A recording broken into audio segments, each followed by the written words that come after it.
بسم الله الرحمن الرحيم. السلام عليكم ورحمة الله وبركاته. قبل ما نبدأ في الكلام في الفيديو، اعمل لايك للفيديو واعمل اشتراك في القناة لو انت أول مرة تشوفنا.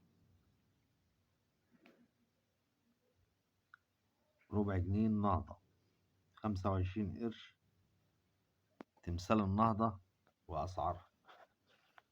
شوفها كده معانا أهو، 25 قرش ربع جنيه النهضة.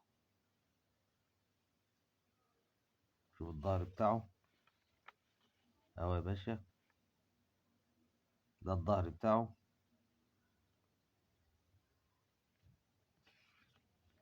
بنك المركزي المصري، تاريخ إصداره 1972. والورقة اللي قدامك طبعا حالتها تعبانة وفيها قطعة اهي، وحالة الورقة تعبانة من الآخر يعني. نيجي على سعرها، نتكلم عن السعر.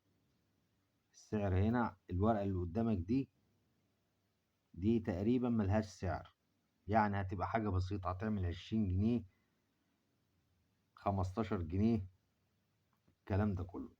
ده آخرها يعني 20 جنيه، مش غالية ولا حاجة.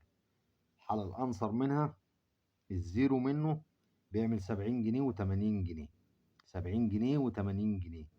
حالة زي اللي قدامك بيعمل 20 جنيه و15 جنيه، يعني تقريبا ملوش سعر. عشان في ناس كتير معاها منه مفكرة ان هو سعره غالي او الكلام ده كله. لا، ده بيتباع في سوق العملات. الحالة اللي زي دي بتتباع ب20 جنيه و15 جنيه. الحالة الزيرو منه الأنصر بيعمل 70 جنيه و80 جنيه. ده كان كلام عن ربع جنيه النهاردة، والسلام عليكم ورحمة الله وبركاته.